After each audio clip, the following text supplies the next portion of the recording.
नमस्कार, मैं रवीश कुमार। अभी 2 महीने पहले की बात है जब वित्त मंत्री से लेकर रिजर्व बैंक के गवर्नर के बयान हेडलाइन में छप रहे थे कि भारत में मंदी नहीं आएगी।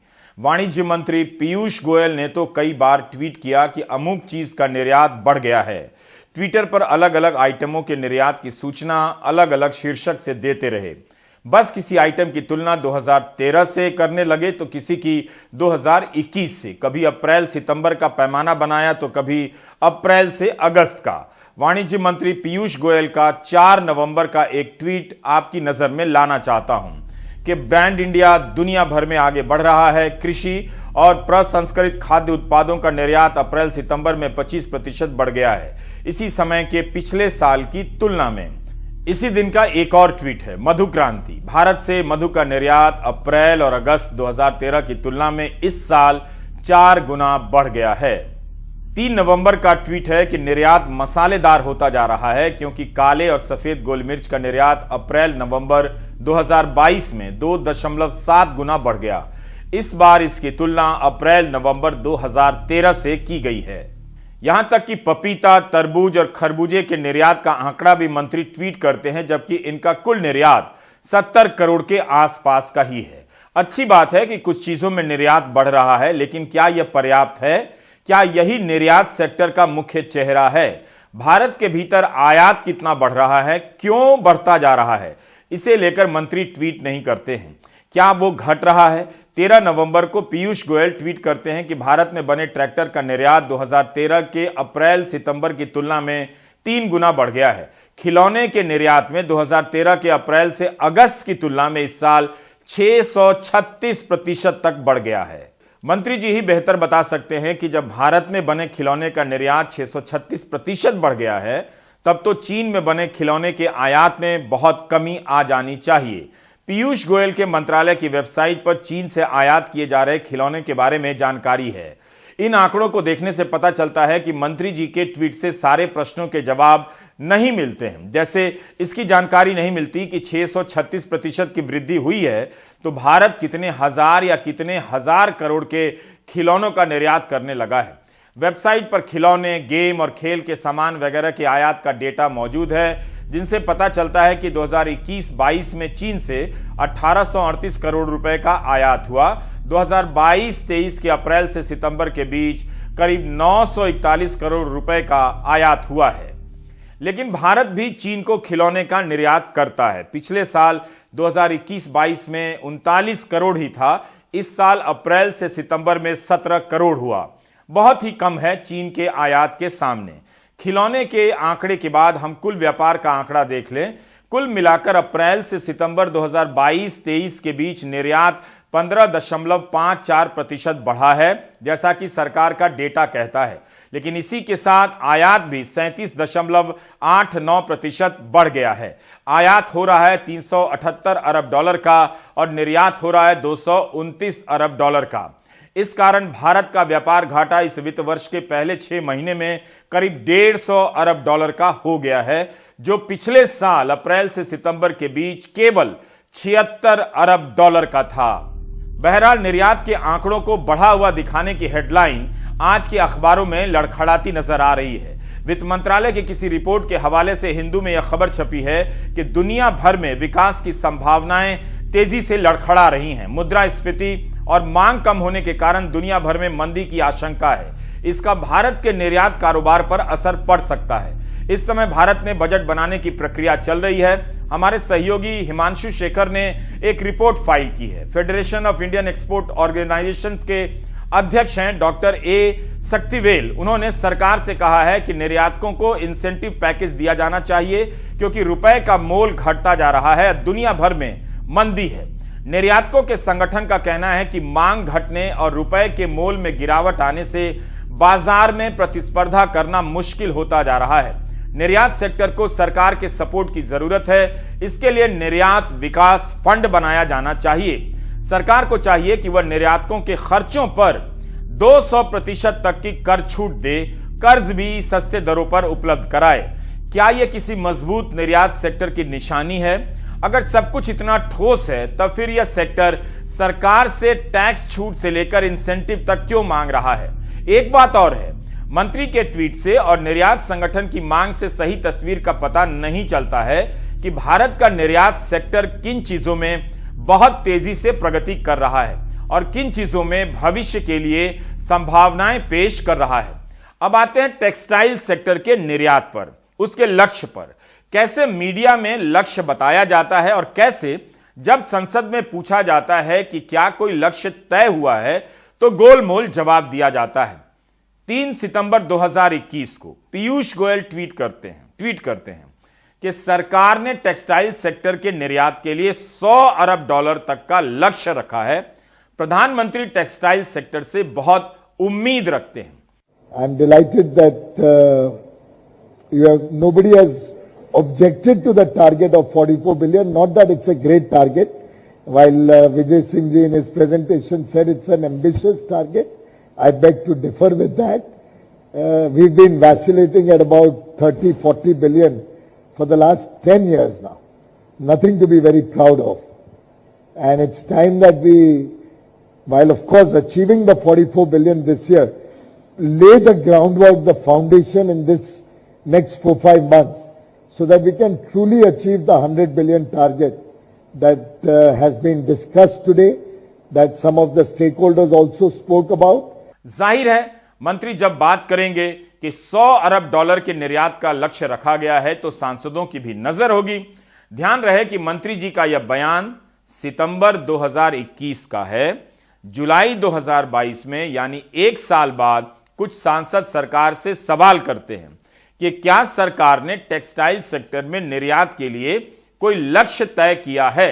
तो 27 जुलाई 2022 को कपड़ा मंत्री पीयूष गोयल जवाब देते हैं। मैं लोकसभा में हिंदी में दिया गया जवाब पढ़ रहा हूं, आप भी ध्यान दें कि क्या मंत्री जी बता रहे हैं कि कोई लक्ष्य तय हुआ है या नहीं। याद रहे 1 साल पहले मंत्री जी कह चुके हैं कि $100 अरब के निर्यात का लक्ष्य तय हुआ है। सवाल सांसदों ने पूछा कि क्या सरकार ने 2022-23 के बजट में टेक्सटाइल सेक्टर में निर्यात का कोई लक्ष्य तय किया है, उसे हासिल करने के लिए क्या एक्शन प्लान बनाया गया है। तो मंत्री जी जवाब में कहते हैं जियो पॉलिटिकल स्थिति, अंतर्राष्ट्रीय बाजार रुझान, बाजार की गतिशीलता, भारतीय दूतावासों, मिशनों के साथ परामर्श और उद्योग परामर्श को ध्यान में रखते हुए निर्यात लक्ष्य निर्धारित करने की प्रक्रिया बहुत व्यापक है। वर्ष 22-23 के निर्यात लक्ष्य इसके बाद निर्धारित किए जाएंगे। तथापि उत्पादन और निर्यात को बढ़ाने के लिए सरकार निरंतर विभिन्न उपाय कर रही है। यह हुआ ना गोलमोल जवाब। सवाल था कि क्या सरकार ने इस साल के बजट में निर्यात का कोई लक्ष्य तय किया है, तो जवाब इस तरह से आता है। 1 साल पहले कैसे बयान दे दिया गया कि $100 अरब का लक्ष्य तय हुआ है और इस वित्त वर्ष के 4 महीने बीत जाते हैं जुलाई महीने में, और लोकसभा में कपड़ा मंत्री जवाब देते हैं कि इस साल के लिए टारगेट फिक्स किया जाना है, परामर्श जारी है। लेकिन 3 महीने के बाद, जुलाई के बयान के 3 महीने के बाद यानी अक्टूबर में फिर से बयान देते हैं कि टेक्सटाइल सेक्टर में निर्यात का लक्ष्य $100 अरब तय किया गया है। 3 महीने बाद 27-28 अक्टूबर के इकोनॉमिक टाइम्स बिजनेस स्टैंडर्ड में उनका बयान छपता है, बल्कि पत्र सूचना कार्यालय पीआईबी से बाकायदा प्रेस रिलीज जारी हुई है, जिसमें कपड़ा मंत्री गोयल कहते हैं कि मंत्रालय को भरोसा है कि अगले 5-6 वर्षों में कपड़ा सेक्टर का निर्यात $100 अरब तक पहुंच जाएगा। यह खबर हर जगह छप जाती है, जबकि लोकसभा में मंत्री इस तरह के टारगेट के बारे में जानकारी नहीं दे पाते हैं। 29 अक्टूबर को बीजेपी के कई नेता इस बयान को ट्वीट भी करते हैं, हर्ष व्यक्त करते हैं कि सरकार कपड़ा क्षेत्र में निर्यात को $100 अरब तक पहुंचाने जा रही है। तो आपने देखा कि मीडिया में जो बयान दिया जाता है, संसद में जो कहा जाता है, दोनों में कई बार अंतर दिखता है। इसलिए आप मीडिया के साथ साथ संसद में दिए गए जवाबों का भी अध्ययन करते रहिए। खैर, इन दिनों बजट के लिए विचार विमर्श की प्रक्रिया चल रही है। सारी दुनिया में ऑफलाइन रैलियां शुरू हो चुकी हैं, भारत में भी नेता और मंत्री यात्राएं कर रहे हैं, लेकिन मजदूर संगठनों को ऑनलाइन चर्चा के लिए आमंत्रित किया गया है। इस पर मजदूर संगठनों ने कहा कि उन्हें आमने सामने की चर्चा में आमंत्रित किया जाए। उद्योग और राज्यों के वित्त मंत्री भी वित्त मंत्री से मुलाकात कर अपनी मांग रख रहे हैं। हिमांशु शेखर बता रहे हैं कि उद्योग भी अपने लिए टैक्स में छूट मांग रहा है और इस बार आम जनता के लिए भी टैक्स में कटौती की मांग हो रही है उद्योगों के संगठन की तरफ से, ताकि उसके पास खर्च करने के लिए कुछ पैसे बच जाएं। इस मांग से आपको देश के आम लोगों की आर्थिक शक्ति का अंदाजा हो जाना चाहिए। वित्त मंत्री निर्मला सीतारमण ने शुक्रवार को राज्यों के वित्त मंत्रियों के साथ बजट 2023 के प्रारूप पर 3 घंटे से ज्यादा चर्चा की। राज्यों के वित्त मंत्रियों ने मांग की कि बजट 2023 में राज्यों को विकास योजनाओं के लिए ज्यादा फंड दिया जाए, बुनियादी ढांचे के विकास का पैसा बढ़ाया जाए, केंद्रीय योजनाओं पर अमल के लिए फंड में केंद्रीय हिस्सेदारी बढ़ाई जाए और राज्यों की वित्तीय स्वायत्ता बहाल की जाए। बैठक में कुछ राज्यों ने जीएसटी कंपेंसेशन की बकाया राशि जल्दी देने की मांग की। बिहार को बजट 2023 में विशेष राज्य का दर्जा देने की भी मांग उठी। बहुत सारी चीज़ों में इस प्रकार से जो जीएसटी का रेट है वो बहुत अधिक है, जिसका नुकसान, जिसका खामियाजा आम जनता को भोगना पड़ रहा है। बिहार हर पैरामीटर पर, हर सोशल या इकोनॉमिक इंडिकेटर पर नेशनल एवरेज से अच्छा परफॉर्म कर रहा है और तब भी बिहार पिछड़ा हुआ है, गरीब प्रदेश है। ये क्या बताता है कि बिहार को विशेष मदद चाहिए। दरअसल राज्य सरकारें ही नहीं, अलग अलग वर्ग भी रियायतें मांग रहे हैं। अंतर्राष्ट्रीय अर्थव्यवस्था में मंदी की वजह से मांग घटी है। इसका सबसे ज्यादा असर भारतीय एक्सपोर्ट सेक्टर पर पड़ा है। पिछले कई दशक से कारपेट एक्सपोर्ट बिजनेस से जुड़े ओपी गर्ग तनाव में हैं। एक समय यूरोप से 50% तक महंगे कारपेट के एक्सपोर्ट ऑर्डर आते थे, लेकिन कारपेट एक्सपोर्ट बिजनेस घटता जा रहा है। जो लड़ाई चल रही है रसिया का यूक्रेन की, इसकी वजह से अभी लोग कोई भी विजिट नहीं करना चाहते और ना ही वो माल खरीदना चाहते हैं कि अनसर्टेनिटी है कि पता नहीं कल को बम गिर गया हमारी सिटी में तो क्या करेंगे। तो ये एक लेकिन डिमांड है, लोगों के पास माल नहीं है आज। वाणिज्य मंत्रालय की तरफ से जारी ताजा आंकड़ों के मुताबिक पिछले साल अक्टूबर में कारोबारी निर्यात $35.73 बिलियन का था, जो अक्टूबर 2022 में घटकर $29.78 बिलियन रह गया। कोरोना आया तो क्रेडिट लिमिट बढ़ा दी, इंटरेस्ट रेट कम कर दिए। अब गवर्नमेंट को ये लड़ाई की वजह से कुछ ना कुछ एक्सपोर्टर्स को, खास तौर से ट्रेडिशनल जहाँ एम्प्लॉयमेंट क्रिएट होती है, कॉटेज सेक्टर है, जैसे कारपेट है, हैंडलूम है, इन लोगों को कोई ना कोई बेनिफिट इंटरेस्ट के अंदर सब्सिडी देनी बढ़ानी पड़ेगी। एक्सपोर्ट पर भी आपको लगता है कि फोकस करना जरूरी होगा, जिस तरह की चुनौतियां आ रही हैं? हर क्षेत्र में बोल रहा हूँ। Why only export, to reduce the import also. Import भी कम करना है, एक्सपोर्ट बढ़ाना है, हर क्षेत्र में काम करने का सोचा। इस बढ़ते संकट से निपटने के लिए एक्सपोर्टरों की सबसे बड़ी संस्था federation of Indian export organisations यानी FIEO ने गुरुवार को बजट 2023 पर एक प्री बजट कंसल्टेशन मीटिंग में वित्त मंत्री से एक इंसेंटिव पैकेज की मांग की। FIEO के राष्ट्रीय अध्यक्ष ए शक्तिवेल के मुताबिक अंतर्राष्ट्रीय अर्थव्यवस्था में मांग घटने और रुपया कमजोर होने की वजह से निर्यात पर असर पड़ा है।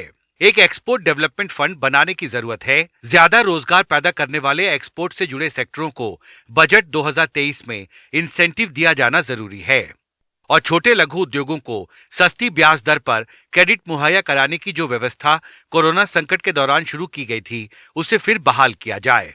अपने पीएचडी के अंदर 75 प्रोडक्ट्स को आइडेंटिफाई किए हैं जो ग्लोबली 20% ऑफ ग्लोबल ट्रेड है और उसमें हमारा पार्टिसिपेशन केवल 0.5% है। उसको हम अगर ग्लोबली ले जाए 75 कंट्रियों में तो $750 बिलियन का जो हमारा एम है 3 से 5 साल के अंदर बहुत आसानी से हो सकता है। वर्ल्ड बैंक, IMF और मूडीज के बाद अब Organisation for Economic Cooperation and Development ने भी बुधवार को मौजूदा वित्तीय साल के दौरान भारत की अनुमानित आर्थिक विकास दर को घटा दिया। जाहिर है आर्थिक मंदी का साया भारत के मर्चेंडाइज एक्सपोर्ट सेक्टर पर गहराता जा रहा है और इस संकट से निपटने के लिए वित्त मंत्री को जल्दी पहल करना होगा। दिल्ली से कैमरा पर्सन सुदेश के साथ Himanshu Shekhar, NDTV India. Corona के समय टीकाकरण का काम प्रभावित हुआ ही है। बहुत से बच्चों का समय पर टीका नहीं लगा है। इसकी चिंता उस समय भी की जा रही थी, लेकिन मुंबई में इसका खतरनाक नतीजा दिखने लगा है। मुंबई की बसावट आप देखेंगे तो करीब 60 से 70% आबादी झुग्गी बस्तियों में रहती है। यहां खसरा का प्रकोप बढ़ गया है। इसका संक्रमण फैलने से चिंताएं बढ़ रही हैं। बीएमसी के अधिकारी कोशिश कर रहे हैं, सर्वे करने लगे हैं। अभी तो यह मुंबई में ही सीमित है, लेकिन पूरे देश में इस बात को लेकर अलर्ट हो जाना चाहिए कि किन बच्चों का टीकाकरण नहीं हो सका। मुंबई में पिछले कुछ दिनों से हर दिन एक बच्चे की मौत हो रही है। पूजा भारद्वाज की ये लंबी रिपोर्ट आप देख सकते हैं। खसरा जैसी संक्रामक बीमारी जो कि लगभग खत्म हो चुकी थी, देश में इसके मामले बहुत गिने चुने आ रहे थे। जैसे कि आप पोलियो के मामले देखें, लगभग अपने खात्मे की ओर ये बीमारी थी, वैसे ही खसरा लगभग खात्मे की ओर ये बीमारी थी। लेकिन वैक्सीनेशन का जो गैप हुआ उसकी वजह से कुछ मामले सामने आए और जिन लोगों का टीका नहीं हुआ उनकी हालत बहुत ज्यादा बिगड़ी है। तमाम अगर आंकड़ों की बात अगर करें तो मुंबई शहर में 3600 से ज्यादा संदिग्ध मामले हैं मीजल्स के। बहुत एक बड़ा आंकड़ा जो कि सितंबर से ही लगातार तेजी रफ्तार से बढ़ रहा है। 13 मौतें बच्चों की हो चुकी हैं और तमाम जो ये मौतें हैं वो 4 साल से नीचे के बच्चों की हैं जिनका टीकाकरण या फिर नहीं हुआ था या फिर एक डोज उन्होंने लिया था। 13 मौतें, एक बड़ा आंकड़ा। लगभग हर रोज एक बच्चे की जान जा रही है। और डॉक्टर अमृता इस वक्त हमारे साथ हैं। मैम, आप सर्वे करिए, माफ कीजिएगा आपको मैं बीच में दखल दे रही हूँ। क्या क्या सवाल आप पूछ रही हैं और क्या आपको सिम्टम्स दिख रहे हैं बच्चे में? हाँ, बच्चे में सिम्टम्स है, उसको बुखार है और दाना है। बुखार उसको 3-4 दिन पहले से आया, खांसी है, सर्दी है, आंखों से पानी आ रहा है, आंखें लाल है। तो ऐसे है तो आप बच्चे, आपने फिर क्या किया, किधर गए बुखार आने के बाद? शीतल गए, कुर्ला गए। अच्छा, तो उधर डॉक्टर से, वो प्राइवेट डॉक्टर के पास गए, वहाँ से दवा लिया और अभी बच्चा दवा ले रहा है, उसका काफी आराम है। पर बुखार अभी आ रहा है? नहीं, बुखार खत्म हो गया। खत्म हो गया। अच्छा, वेरी गुड। तो आपको वो विटामिन ए का दवा लिया बच्चे ने? अच्छा, तो अभी आपने एक दवा लिया होगा तो आपको एक और खुराक देना बाकी है, तो आप वो खुराक जरूर ले ताकि बच्चे का इम्यूनिटी बना रहे। बहुत सारे मरीज जो मैं देख रही हूँ वैसे भी है कि कुछ सिम्टम शुरुआत में आए, उसके बाद कम हुए, फिर अचानक से उनको ब्रेथलेसनेस की प्रॉब्लम हुई है, सांस की प्रॉब्लम हुई है। जैसे इनमें आप कह रही है कि फीवर अब नहीं है लेकिन खांसी है। ऐसे भी कुछ बच्चे हैं कि खांसी के बाद अस्पताल में भर्ती हुए और वेंटिलेटर पर हैं। तो वो क्या आप सिलसिलेवार तरीके से आप सिम्टम्स बताएंगे लोगों को अलर्ट करने के लिए जो सिम्टम्स समझ नहीं रहे हैं और अस्पताल लेट से जा रहे हैं? मैं जस्ट यही कहना चाहूंगी, अगर आपको थोड़ा भी, आपको आपका बच्चा पता है कि उसके लिए क्या नॉर्मल है क्या एबनॉर्मल है, अगर थोड़ा भी उसको बुखार और दाना है, इनको भी मैंने वही बोला है, आपको थोड़ा भी लग रहा है कि उसका खांसी बढ़ रहा है, उसका नॉर्मल एक्टिविटीज में चेंज आ रहा है, तो आप तुरंत आपके पीडियाट्रिशियन को दिखाइए ताकि उनके ओपीडी लेवल पे ट्रीटमेंट लेके, या हमारे बीएमसी दवाखाने में आइए, ओपीडी लेवल पे ट्रीटमेंट लेके बच्चा ठीक हो सकता है। अगर आपने वो लेवल, वो पॉइंट ऑफ आपका छूट गया तो फिर बच्चे को एडमिशन क्या वो हो सकता है। पर अगर टीका लिया हो तो आप घबराए नहीं, आप कॉम्प्लिकेशंस कम होते हैं अगर टीका बच्चे ने लिया तो। डॉक्टर अख्तर साहब जो कि धादा के यानी कि धारावी डॉक्टर्स एसोसिएशन के प्रेसिडेंट है, वो भी हमारे साथ हैं। इनके क्लिनिक में भी, इनके पास भी मरीज बड़ी संख्या में पहुंच रहे हैं बच्चों को लेकर। और ज़्यादातर हम ये जानकारी हमें मिल रही थी डॉक्टर साहब की बहुत देरी से आते हैं, सिम्टम्स इतना बढ़ जाता है कि आप लोग इलाज क्या करेंगे, तब तक उनको बड़े अस्पताल भेजना पड़ता है। नॉर्मली मैम ये होता है कि जैसे बुखार आता है लोग अपने घर में ही इलाज करने की कोशिश करते हैं, they don't come to doctors. और ये होता है कि कुछ बहुत सारी चीज़ें जो है मिस हो जाती हैं, जो कि एक डॉक्टर ही देख सकता है कि हाँ बच्चों को सिम्टम्स कैसे हैं, उसको नाक से पानी आ रहा है, वायरल है या बैक्टीरियल है, ये चीज़ें जो है वो मिस हो जाती हैं। एनडीटीवी की टीम KJ सोमैया अस्पताल के ICU वार्ड में पहुंची। यहाँ 1.5 साल का ये मासूम वेंटिलेटर पर दिखा। डॉक्टर बताते हैं बचने की उम्मीद 50% ही है। टीके में देरी, अस्पताल लाने में देरी बच्चे को इस हाल में ले आई। बच्चे की उम्र क्या होगी सर, और क्या ये वैक्सीनेटेड? यस, ये बच्चा 1.5 साल का 1.5 ईयर ओल्ड मेल चाइल्ड है। उसको वैक्सीनेशन अभी लास्ट 10 डेज पे उसने सेकंड डोज लिया है और अभी भी काफ़ी ब्रीदिंग डिफिकल्टी है और बाकी के भी कॉम्प्लिकेशंस दिख रहे हैं ऐसे बच्चों में। अभी उसका यूरिन आउटपुट भी काफ़ी कम है, ऐसा लग रहा है किडनीज भी इन्वॉल्व हुई है। क्या चांसेस हैं सर रिकवरी के? रिकवरी के चांसेस अभी जिस कंडीशन में मॉड्स में है 50% चांसेस है। We are trying our best, हमारा टीम पूरा ट्राई कर रहा है बच्चे को बचाने के लिए। और 1.5 साल के इस बच्चे के पिता इस वक्त हमारे साथ हैं, रिजवान जी, शुक्रिया हमसे बात करने के लिए। कब से कंडीशन खराब थी बच्चे की? 11 तारीख से।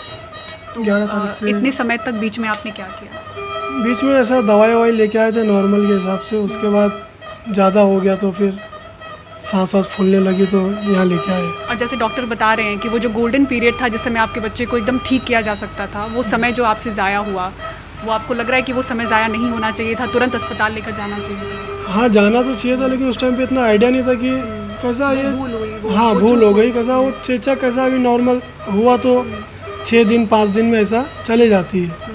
नीम के पत्ते से ऐसा कुछ नीला विला देते तो अपना चले जाती है। वे ज़्यादा हो गया, कुछ और निकल गया, उतना आइडिया नहीं था कि इतना बढ़ जाएगा। आज भीमा कोरेगांव मामले में आरोपी आनंद तेलतुंबडे की जमानत याचिका पर सुनवाई हुई। सुनवाई के दौरान चीफ जस्टिस डीवाई चंद्रचूड़ ने एनआईए की जांच पर कई सवाल उठाए। उन्होंने पूछा कि आरोपी के खिलाफ क्या सबूत हैं, उनकी क्या भूमिका थी जो उनके खिलाफ यूएपीए की धाराएं लगाई गईं। जस्टिस चंद्रचूड़ ने पूछा कि दलित लामबंदी आतंकवादी कृत्य की तैयारी कैसे है। आईआईटी के पूर्व प्रोफेसर आनंद तेलतुंबडे को अप्रैल 2020 में गिरफ्तार कर लिया गया था। 18 नवंबर को बॉम्बे हाई कोर्ट ने भीमा कोरेगांव मामले के आरोपी आनंद तेलतुंबडे को जमानत दे दी। एनआईए इसके खिलाफ सुप्रीम कोर्ट में याचिका लगा देती है कि जमानत ना मिले। एनआईए ने कहा कि आनंद एक शिक्षाविद हैं, लेकिन वह सिर्फ एक चेहरा है। कुछ ईमेल है, वे हिंसा के लिए सारी मदद पहुंचा रहे थे। इस समय वे नवी मुंबई की तलोजा जेल में बंद हैं। आनंद तेलतुंबडे का बचाव करते हुए वकील कपिल सिब्बल ने कहा कि सभी ईमेल उनके पास से बरामद नहीं हुए हैं। सिर्फ 2 ईमेल हैं जो फैक्ट फाइंडिंग कमेटी के पास हैं। जहां भी दलितों के मामले हैं वहां वो मौजूद रहते हैं, क्योंकि वो शिक्षाविद हैं, ना कि आतंकवादी। सिब्बल ने कहा कि जब भीमा कोरेगांव में हिंसा हुई तब आनंद तेलतुंबडे वहां नहीं थे। एजेंसियों के पास एक ही चिट्ठी है जिसमें मुझे माय डियर कॉमरेड संबोधित किया गया है, यानी आनंद तेलतुंबडे को। क्या इतने भर से आनंद तेलतुंबडे आरोपी हो जाते हैं, सिब्बल सवाल करते हैं। सिब्बल ने तेलतुंबडे की लिखी किताबें, दुनिया भर की यूनिवर्सिटी में किए गए काम का जिक्र करते हुए कहा कि 73 साल के आनंद पिछले 2 साल से ज्यादा समय से जेल में हैं। सुप्रीम कोर्ट ने बॉम्बे हाई कोर्ट के फैसले पर रोक नहीं लगाई, यानी आनंद तेलतुंबडे के जेल से बाहर आने का रास्ता साफ होता नजर आ रहा है। सुप्रीम कोर्ट ने बॉम्बे हाई कोर्ट के फैसले में दखल देने से इनकार कर दिया। 1 हफ्ते के भीतर एनआईए को दूसरा झटका है। 18 नवंबर को इसी मामले में गौतम नवलखा को सुप्रीम कोर्ट ने कहा कि 24 घंटे के भीतर जेल से हाउस अरेस्ट में भेजा जाए। हिंदू मुस्लिम नफरत की राजनीति और गोदी चैनलों पर दिन रात की बहस से समाज में ऐसे धूर्त लोगों को मौका मिलता जा रहा है जो अब धर्म का इस्तेमाल इस तरह से कर रहे हैं कि उसे लेकर चिंगारी भड़क जाए। उत्तर प्रदेश की पुलिस ने एक ऐसे नौजवान को पकड़ा है जो मुसलमान बनकर आफ्ताब अमीन पूनावाला की हिंसक करतूत का समर्थन करता है। जाहिर है ऐसे किसी बयान को देखकर कई लोग विचलित होंगे, क्रोधित भी हो सकते हैं, लेकिन यह नौजवान एक वीडियो में मुसलमान बनकर हिंसा को सही ठहराता है, जिसके बाद सोशल मीडिया पर वायरल किया जाता है। कई वेबसाइट में इससे लेकर खबरें छपती हैं, ट्वीट किए जाते हैं। वीडियो में यह व्यक्ति अपना नाम राशिद खान बताता है, लेकिन बुलंदशहर जिले की पुलिस जांच करती है और यह तथ्य सामने आता है कि यह राशिद खान नहीं है, इसका नाम विकास कुमार है, जो सिकंदराबाद का रहने वाला है। बुलंदशहर के पुलिस अधीक्षक श्लोक कुमार ने बयान जारी कर कहा है कि विकास का आपराधिक रिकॉर्ड रहा है। इस पर चोरी और अवैध हथियार रखने के आरोप में मामले दर्ज हैं। गिरफ्तारी के बाद विकास ने पुलिस को बताया कि उसे पता नहीं था कि मामला इतना फैल जाएगा, अन्यथा वह ऐसा नहीं करता। ट्विटर से लेकर कई वेबसाइट पर राशिद खान के बयान को बढ़ा चढ़ाकर पेश किया गया है ताकि एक समुदाय के खिलाफ नफरत फैलती रहे। व्हाट्सएप ग्रुप में रिटायर्ड अंकिलों को मौका मिल जाए एक समुदाय के खिलाफ तरह तरह की बातें करने के लिए। कहे और लगे भी कि सभी आफ्ताब अमीन पूनावाला के समर्थक हैं, ऐसे लोग हैं। इस तरह का यह पहला मामला नहीं है। बेहतर है कि आप ऐसे मामलों में बहुत सतर्क रहें। तुम्हें क्या लगता है, तुमने ठीक कहा जो तुम कह रहे थे कि 35 के बजाय 36? गलती कहा, जो मुझे क्या पता था कि इतनी तकलीफ फिल्म हो जाएगी, वरना मुझे क्या मतलब था वहाँ कहने का। इसके द्वारा की गई आपत्तिजनक टिप्पणी के आधार पर इस पर मुकदमा पंजीकृत करते हुए इसके विरुद्ध विधिक कार्रवाई सुनिश्चित की जा रही है।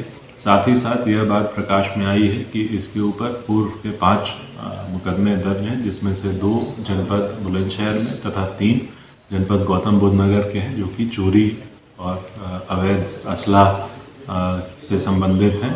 दिल्ली में लोकसभा का चुनाव हो रहा है या नगर निगम का। चुनाव प्रचार में बीजेपी ने केंद्रीय मंत्रियों से लेकर मुख्यमंत्री तक को मैदान में उतार दिया है। करोल बाग में जहां बंगाल से आए सोने के कारीगरों की तादाद अधिक है, वहां पर बंगाल से बीजेपी की सांसद लॉकेट चैटर्जी प्रचार कर रही हैं। रविश रंजन की ये रिपोर्ट देखिए। दिल्ली एमसीडी चुनाव में बीजेपी के हाई प्रोफाइल करीब सभी नेता इस वक्त गली मोहल्लों में घूम घूम कर वोट मांग रहे हैं। दिल्ली के करोलबाग में पश्चिम बंगाल के हुबली की सांसद लॉकेट चटर्जी निगम उम्मीदवारों के लिए पदयात्रा कर रही हैं। बीजेपी बीते 15 साल से निगम की सत्ता में काबिज है, लेकिन काम वो प्रधानमंत्री नरेंद्र मोदी की ही गिनवाती हैं। नरेंद्र मोदी जी का नेतृत्व में जो देश में जो विकास हुआ है, आप कोविड वैक्सीन के लिए बोलिए, आप प्रधानमंत्री आवास योजना के लिए बोलिए, आप जो राशन ने उन्होंने व्यवस्था किया था गरीब कल्याण अन्न योजना के लिए बोलिए, आज तक भी सब लोग इसमें सब लोग को सपोर्ट भी हो रहा है। एमसीडी चुनाव में जो अरविंद केजरीवाल का पार्टी ने जो हम लोग देखे हैं कि फ्री ट्रीटमेंट बोल के जो डेवलपमेंट विकास का रास्ता रोक दिया है। लॉकेट चटर्जी का काफिला गुजरने के बाद हमने सोचा कि लोगों से पूछा जाए कि पश्चिम बंगाल की सांसद की बातों का उन पर क्या असर पड़ा है। भैया, अभी ये कौन आई थी? मीनाक्षी लेखी आई थी। हाँ जी। अच्छा, तो आप क्या पहचानते नहीं हो जो अभी आई थी? भैया आपने देखा नहीं, लोग कह रहे थे मीनाक्षी लेखी आई हुई। मीनाक्षी लेखी आई हुई है? नहीं, वो मीनाक्षी लेखी नहीं, वो लॉकेट चटर्जी हैं जो पश्चिम बंगाल से सांसद हैं। पहचानते नहीं है क्या? नहीं जी।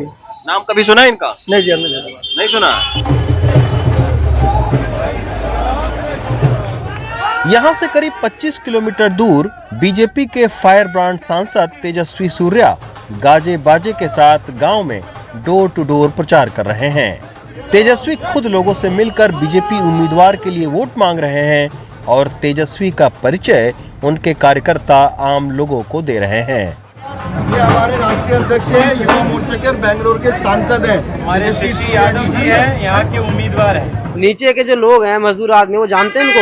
नहीं जानते ना, ज्यादातर तो नहीं जानते होंगे। दिल्ली के चेहरे को जानते ना, जैसे परवेश वर्मा हो गया, मनोज तिवारी हो गया, गौतम गंभीर हो गया, इनको जानते नहीं जानते? इनको सबको जानते दिल्ली का आदमी। लेकिन यहाँ तेजस्वी भी प्रधानमंत्री की उपलब्धियां लोगों को बताते नहीं थक रहे हैं। 3 बार जो है वो नगर निगम में बीजेपी रह चुकी है। हम देख रहे हैं कि इस चुनाव प्रचार में आम लोगों की समस्या, लेकिन जब उनसे निगम के कामकाज पर सवाल पूछा जाता है तो वो गोलमोल जवाब देते हैं। भारतीय जनता पार्टी एमसीडी में बहुत अच्छा काम किए हैं और इस बार भी हमारे जो विजन है दिल्ली के डेवलपमेंट के संबंधित वो बहुत अपीलिंग है। और जिस प्रकार से पिछले 7-8 साल से दिल्ली में आम आदमी पार्टी के केजरीवाल जी के घोटाला युक्त, भ्रष्टाचार युक्त सरकार को यहाँ की जनता देखे है, इससे लोग विशेष रूप में युवा हतोत्साहित है और इसलिए इस बार भी एमसीडी में युवा मतदाता, महिला मतदाता भारतीय जनता पार्टी को पूर्ण समर्थन देगी। उधर पूर्व केंद्रीय मंत्री और गौतम बुद्ध नगर से सांसद महेश शर्मा भी इस वक्त धुआंधार चुनावी प्रचार में लगे हैं। छोटी छोटी इस तरह की नुक्कड़ सभाओं में वो अपना दिल्ली से नाता बताते हैं। कानपुर से परिवार रहा, राजस्थान में जन्म हुआ, हरियाणा में ननिहाल, दिल्ली के चांदनी चौक के मैं, डॉक्टर वालिया, डॉक्टर हर्षवर्धन, प्रेम अग्रवाल सब एक ही स्कूल के, दरियागंज के स्कूल के छात्र। 40 वर्ष अब गौतम बुद्ध नगर में, जहाँ पूर्वांचल मिथिलांचल के लोग, उत्तराखंड के लोगों ने वहाँ अपनी नई पहचान बनाई है। मतदान का दिन जैसे जैसे नजदीक आ रहा है, बीजेपी का चुनावी प्रचार खासा आक्रामक होता जा रहा है। बीजेपी ने जरूर बड़े बड़े अपने नेताओं को इस नगर निगम के चुनाव में उतार रखा है। इन नेताओं का कितना असर चुनावी नतीजे पर पड़ेंगे, ये परिणाम आने के बाद पता चलेगा। दिल्ली से हरकिशन शर्मा के साथ रविश रंजन शुक्ला, एनडीटीवी इंडिया। दिल्ली में शराब नीति के पीछे कथित घोटाले को लेकर कितनी राजनीति हुई। उप मुख्यमंत्री मनीष सिसोदिया के घर सीबीआई के छापे पड़े, सीबीआई ने पूछताछ के लिए बुलाया। जब भी ऐसा हुआ, गोदी चैनलों पर घंटों कवरेज हुआ और टीवी में डिबेट हुआ। तरह तरह के आरोप लगाए गए बीजेपी के प्रवक्ताओं की तरफ से कि मनीष सिसोदिया भ्रष्टाचार के एजेंट हैं। एक स्टिंग ऑपरेशन भी सामने आ गया, जिसे प्रेस कॉन्फ्रेंस में लेकर संबित पात्रा आ गए और संबित पात्रा ने उन पर तरह तरह के आरोप लगाए। मनीष सिसोदिया के इस्तीफे की मांग की गई। एफआईआर में आरोपी नंबर 1 मनीष सिसोदिया को बनाया गया था। लेकिन सीबीआई ने जो चार्जशीट पेश की है, आम आदमी पार्टी का दावा है कि उसमें मनीष सिसोदिया का नाम तक नहीं है। सोचिए आपका वक्त किस तरह से बर्बाद किया गया। आखिरकार ये समझ में आया आज सीबीआई की चार्जशीट से कि मनीष सिसोदिया को तो झूठा ही बदनाम किया जा रहा था, कहीं कोई घोटाला हुआ ही नहीं है। आज सीबीआई की चार्जशीट से समझ में आ गया कि दिल्ली में कोई शराब घोटाला नहीं हुआ और बाकी चीजें अब कोर्ट में सिद्ध हो जाएंगी।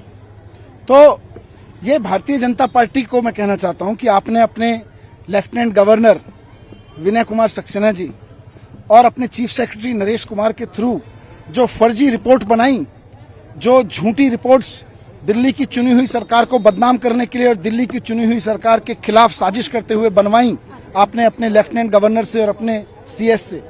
अब क्या आप अपने सीएस के खिलाफ और अपने लेफ्टिनेंट गवर्नर के खिलाफ कार्रवाई करोगे?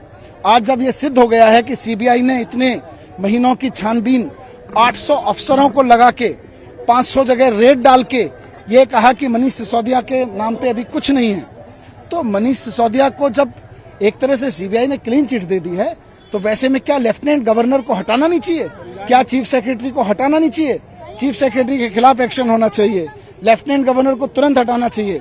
इसी मामले में अदालत को आदेश देना पड़ा कि सीबीआई और ईडी की बातों की रिपोर्टिंग तभी होगी जब आधिकारिक रूप से बयान आएंगे।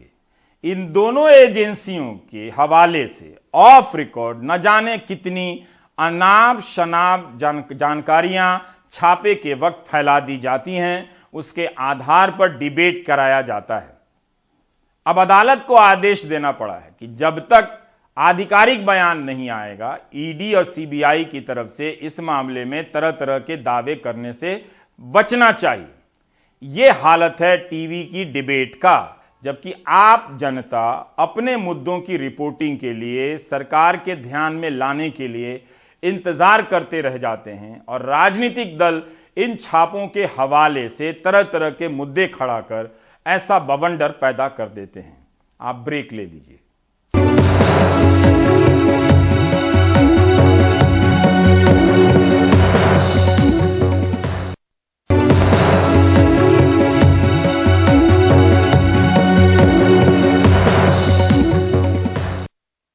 महाराष्ट्र में छत्रपति शिवाजी महाराज को लेकर राजनीति तेज हो गई है। राज्यपाल भगत सिंह कोश्यारी की ओर से छत्रपति शिवाजी महाराज को लेकर दिए गए विवादित बयान के बाद उद्धव ठाकरे ने राज्य भर में विरोध प्रदर्शन के साथ ही महाराष्ट्र बंद करने की तैयारी कर ली है। इस विषय पर अब शिवसेना के नेता दूसरी पार्टी के नेताओं से भी मिल रहे हैं। सोहित की ये रिपोर्ट देखिए। हम जब पढ़ते थे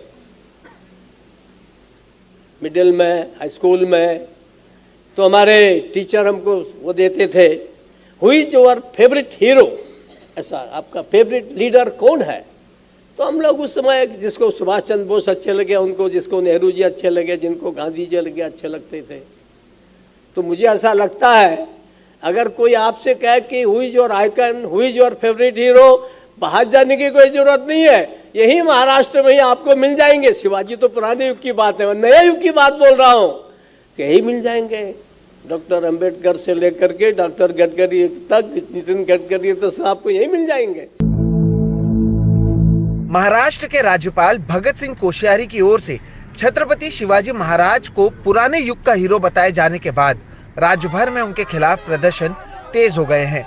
छत्रपति शिवाजी महाराज के वंशज उदयनराजे भोसले से लेकर शिवसेना पक्ष प्रमुख उद्धव ठाकरे ने राज्यपाल को हटाने की मांग की है। उद्धव ठाकरे ने यह भी कहा कि अगर ऐसा नहीं होता है तो राज्य भर में आंदोलन किया जाएगा।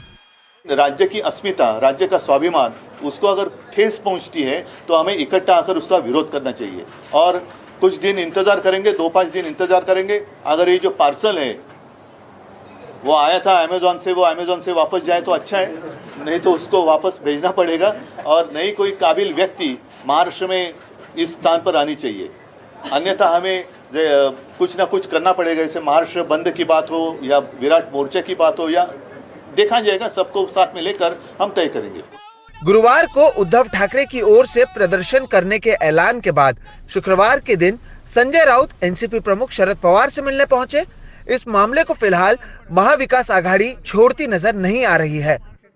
महाराष्ट्र में बहुत गुस्सा है और हम उस बारे में सभी विरोधी दल जो राज्य के एक साथ आकर जल्द ही कुछ निर्णय लेंगे। आपने चर्चा की सर, आपने पवार साहब से भी डेफिनेटली पवार साहब की भी यही भूमिका है, हम एक साथ रहकर लड़ाई करनी चाहिए। ये बहुत गलत चीज़ है और जिस तरह से छत्रपति शिवाजी महाराज का अपमान ये कर रहे हैं, महात्मा ज्योतिबा फूले जी का कर रहे हैं, सावित्री बाई का कर रहे हैं, जिनको हमारे भगवान की तरह हम प्यार करते हैं, आदर करते हैं, सम्मान करते हैं, और जिस तरह से उनका अपमान हो रहा है और बीजेपी उसको डिफेंड कर रही है, ये गलत है और उसका हम निषेध करते हैं।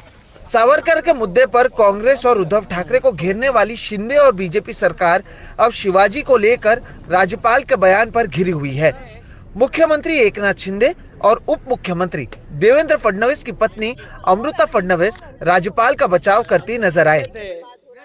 इस राज्य में छत्रपति शिवाजी महाराज का अपमान नहीं कोई सहन सकता है। छत्रपति शिवाजी महाराज की बराबरी किसी के साथ नहीं हो सकती है। उप मुख्यमंत्री देवेंद्र जी ने भी अपनी भावना स्पष्ट की है। ये अभी क्या है, पिछले 4-5 महीने में जो हमारी सरकार काम कर रही है, लोगों के हित का निर्णय ले रहा है। सिर्फ 4-5 महीने में 100 से ज्यादा निर्णय जो जनता के हित के लिए हुए है, इसलिए विरोधी पक्ष जो है पूरी तरह डरा हुआ है, उसके पैरों तले जमीन खिसक चुकी है और इसीलिए सब उद्योग कर रहे हो। मैं राज्यपाल को पर्सनली जानती हूँ। आज वो एक नए राज्यपाल है महाराष्ट्र के, जो महाराष्ट्र आने के बाद उन्होंने मराठी सीखी। मराठी आदमी से दिल से प्यार करते हैं हमारे राज्यपाल जी। ये मैंने खुद अनुभवी हुई बात है जी। तो मुझे लगता है कई बार भाषण में वो कुछ कहना चाहते हैं, उसका कुछ मतलब लिया जाता है, ये तो कई बार हुआ है। पर मैं इतना बोलना चाहूंगी, वो दिल से मराठी मानुस महाराष्ट्र से प्रेम करते हैं। विपक्ष की ओर से राज्यपाल के बयान का विरोध इसलिए भी हो रहा है क्योंकि ये पहली बार नहीं है जब राज्यपाल ने इस तरह के आपत्तिजनक विवादित बयान दिए हैं। इससे पहले मुंबई की जनता और सावित्रीबाई फुले को लेकर भी राज्यपाल की ओर से विवादित बयान दिए जा चुके हैं और इसलिए अब विपक्ष के वो निशाने पर हैं। महाराष्ट्र में विशेष करके मुंबई, ठाणे, यहाँ से गुजरातियों को निकाल दो और राजस्थानियों को निकाल दो तो तुम्हारे यहाँ कोई पैसे बचेगा ही नहीं। ये राजधानी जो है, जो कहलाती है आर्थिक राजधानी कहलाएगी नहीं। कल्पना करो कि सावित्री बाई की शादी 10 साल में कर दी गई और उनके पति 13 साल के थे। अब जा कल्पना करो जो लड़के लड़कियां, मुलगा मुलगी क्या करते होंगे। इस तरह के अपने विवादित बयानों के कारण राज्यपाल को माफी भी मांगनी पड़ी है। 2019 से महाराष्ट्र की राजनीति में राज्यपाल की अहम भूमिका रही है और विपक्ष में मौजूद पार्टियां राज्यपाल पर एक तरफा होने का आरोप लगाती रही हैं।